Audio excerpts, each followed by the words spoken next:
बिस्मिल्लाहिर्रहमानिर्रहीम। अस्सलाम वालेकुम दोस्तों, एक नई वीडियो के साथ हाज़िर हैं। चले अपनी वीडियो स्टार्ट करते हैं।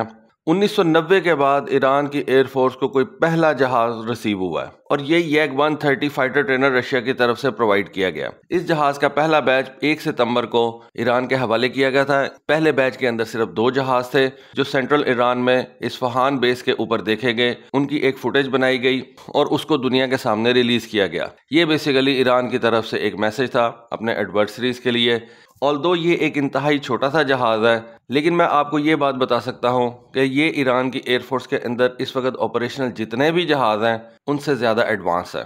एवियोनिक्स के हवाले से, range, altitude, rate of climb के हवाले से नहीं मैं कह सकता, क्योंकि वहाँ पे जाके ये जहाज़ जो है वो एक छोटा जहाज़ है, ट्रेनर जहाज़ है, तो बड़े फाइटर जेट्स के साथ ये मैच नहीं कर सकता। लेकिन एवियोनिक्स, कॉकपिट और पायलट ट्रेनिंग के हवाले से ईरान की एयरफोर्स के अंदर कोई ऐसा जहाज़ नहीं जो इसको मैच कर सके।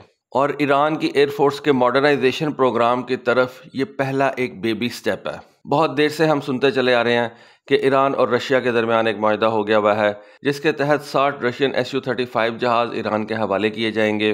पिछले 1-2 सालों से ईरान और रशिया के दरमियान बहुत से दिफाई मुआहदे जो है वो सामने आए। ऑल्दो इनकी डिटेल्स तो नहीं हमें पता चल सकी, ना ईरान डिस्क्लोज करता है ना रशिया डिस्क्लोज करता है, बल्कि पता किस तरह से चलता है कि यूक्रेन और रशिया की जंग के अंदर जब ईरानियन ड्रोन्स इस्तेमाल होते हैं और यूक्रेनियन फोर्सेस उन ड्रोन्स के बारे में हमें बताती हैं और उसके अलावा कुछ रशियन फौजी ऑफिशियल्स ईरान का दौरा करते हैं, ईरानियन फैसिलिटीज़ का दौरा करते हैं, तो इन सारी बातों से हमें ये पता चलता है कि ईरान और रशिया के दरमियान दिफाई मुआहदे जो हैं वो साइन हो रहे हैं। कुछ चीज़ें रशिया ईरान से परचेज़ कर रहा है और कुछ चीज़ें ख़ास तौर पे मॉडर्न वेपनरी वो ईरान रशिया से परचेज़ कर रहा है। और ये YAG-130 फाइटर ट्रेनर जेट इन्हीं दिफाई मुआहदों का एक हिस्सा है। ये जो YAG-130 फाइटर जेट है ये ईरान की एयरफोर्स के फोर्स स्ट्रक्चर के अंदर एज सच फिट नहीं होता।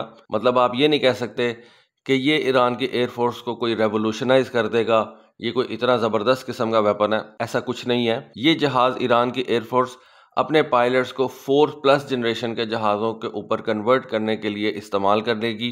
ख़ास तौर पे जब ईरान के पास ये Su-35 जहाज़ आ जाएंगे जिनके बारे में कहा जा रहा है कि 2022 के अंदर एक मुआहदा साइन हो चुका हुआ है तकरीबन 60 जहाज़ों का, तो उन जहाज़ों के ऊपर अपने पायलट्स को कन्वर्ट करने से पहले ईरान को अपने पायलट्स की ज़बरदस्त किस्म की ट्रेनिंग करनी पड़ेगी, क्योंकि Su-35 जेट का जो कॉकपिट है वो ग्लास कॉकपिट है। मेरा नहीं ख्याल कि F-14 जो इस वक्त ईरान की एयरफोर्स इस्तेमाल कर रही है और ईरान की एयरफोर्स के अंदर जो इस वक्त मोस्ट मॉडर्न जहाज़ है वो एक F-14 है, एक F-4 है या MiG-29 को आप कह सकते हैं, उनमें से किसी एक के अंदर भी आपको ग्लास कॉकपिट देखने को मिलेगा।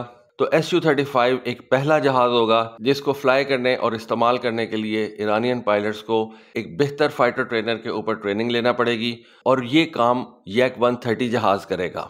पिछले कुछ सालों के अंदर ईरान और रशिया के ताल्लुकात बड़े ज़बरदस्त रहे, ना सिर्फ दिफाई हवाले से बल्कि ट्रेड के हवाले से भी। ये दोनों कंट्रीज़ कुछ ट्रेड कॉरिडोर्स भी एक दूसरे के साथ खोलना चाहते हैं और एक दूसरे की स्ट्रेटेजिक लोकेशन से फ़ायदा उठाना चाहते हैं। अच्छा, अब ये जो Su-35 जहाज़ है इसके बारे में हमें इस तरह से भी पता चलता है। पिछले साल हमने ईरान की तरफ से एक ईगल 44 एयरबेस देखी जो कि बेसिकली पहाड़ों के अंदर सुरंगें निकाल के तो तैयार की गई है और उस एयरबेस के अंदर हमने ईरान के F-4 फाइटर जेट्स देखे।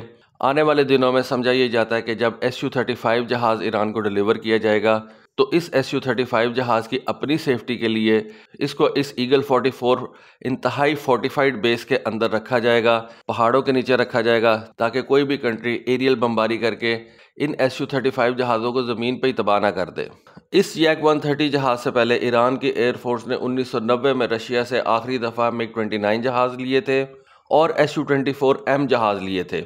और 1990 के बाद ईरान की एयरफोर्स कोई भी नया जहाज़ लेने में कामयाब नहीं हो सकी, क्योंकि जब सोवियत यूनियन टूटा उसके बाद रशिया की अपनी हालत इतनी पतली थी और जो बाकी सोवियत स्टेट्स थीं वो इस पोजीशन में ही नहीं थीं और ना ही उनके आप कह सकते हैं कि कोई पॉलिटिकल अज़ाइम थे कि वो ईरान को मज़ीद फाइटर जेट्स प्रोवाइड कर सकते।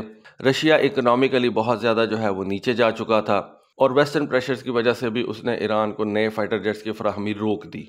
उस वक्त ईरानियन एयरफोर्स का इरादा था कि वो इन MiG-29 जहाज़ों का एक बड़ा फ्लीट अपनी एयरफोर्स में इंडक्ट करे, ऑपरेशनल करे, लेकिन ईरानियन एयरफोर्स को वो कामयाबी नहीं मिल सकी। और अब आप कह सकते हैं कि 30-35 साल के बाद ईरान की एयरफोर्स को ये YAG-130 जहाज़ की सूरत में एक अच्छा और एडवांस तैयारा हासिल हुआ है। इस यैक 130 जहाज़ की कैपेबिलिटीज़ की बात की जाए तो ये कोई बहुत ज़्यादा इम्प्रेसिव नहीं है। इसका जो क्लाइंब रेट है वो को बहुत ज़्यादा ज़बरदस्त नहीं है। इसकी जो मैनूवरेबिलिटी है उसको आप मीडियोकर कह सकते हैं। इसकी जो सर्विस सीलिंग है वो को बहुत ज़्यादा नहीं है। सब सोनिक जहाज़ है, फिर भी ये जहाज़ ईरान के बाकी जहाज़ों से कई मामलात के अंदर बड़ा ज़बरदस्त है। ख़ास तौर पर इसके अंदर लगे हुए एवियोनिक्स, इसके सेंसर्स और इसके साथ अटैच होने वाले जो म्यूनिशंस हैं वो इसको थोड़ा सा जो है वो कंपनसेशन देते हैं। ये जो यैक 130 जहाज़ है इसके अंदर तकरीबन 9 हार्ड पॉइंट्स लगे हुए हैं, जिनके ऊपर ईरान की एयरफोर्स गन पॉड्स उठा के लेके जा सकती है, रॉकेट्स उठा के लेके जा सकती है, एयर टू एयर मिसाइलों के अंदर R-73 आर्चर मिसाइल लेके जा सकती है। गाइडेड और अनगाइडेड बॉम्ब्स इस जहाज़ के ऊपर लगा के तो ड्रॉप किए जा सकते हैं। तो इस जहाज़ का जो प्राइमरी रोल है वो तो ट्रेनिंग है, लेकिन ये एक सेकेंडरी रोल के अंदर लाइट अटैक कैपेबिलिटीज़ भी रखता है और तकरीबन 3000 kg का मैक्सिमम पेलोड जो है वो उठा के लेके जा सकता है। सेंसर्स की बात कर ली जाए तो हल्के फुल्के इलेक्ट्रॉनिक वॉरफेयर पॉड्स भी ये लेके जा सकता है, जो कि ईरान के दूसरे जहाज़ों को थोड़ा सा जो है वो कॉम्पनसेट कर सकते हैं। ये जो यैक 130 जहाज़ है इसका डिज़ाइन आपको इटली के M346 मास्टर जहाज़ के साथ मिलता जुलता नजर आएगा। ये बेसिकली एक जॉइंट डिज़ाइन प्रोग्राम था, एक रशियन कंपनी याकोलेव और इटालियन कंपनी का, दोनों ने मिलकर एक डिज़ाइन तैयार किया। लेकिन बाद में ये रशियन इटालियन पार्टनरशिप टूट गई और दोनों कंपनीज ने अपना अलग अलग जहाज़ जो है वो तैयार किया।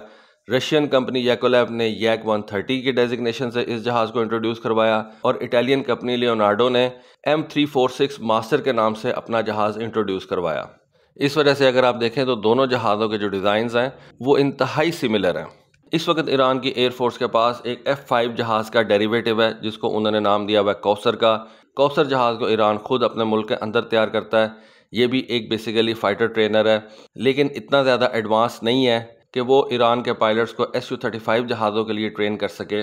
इस वजह से हम आसानी से कह सकते हैं कि यैक 130 एक ऐसा जहाज़ है जो कि अल्टीमेटली ईरान के पायलट्स को Su-35 के लिए ट्रेन करेगा और ये यैक 130 जहाज़ Su-35 जहाज़ों की एक्विजिशन के अंदर पहला स्टेप समझा जाएगा। तो दोस्तों ये थी आज की वीडियो, ये थी आज की इन्फॉर्मेशन। होपफुली आपको आज की वीडियो, आज की इन्फॉर्मेशन पसंद आई होगी। कमेंट सेक्शन में अपनी राय से ज़रूर आगाह कीजिएगा। आज के लिए बस इतना ही।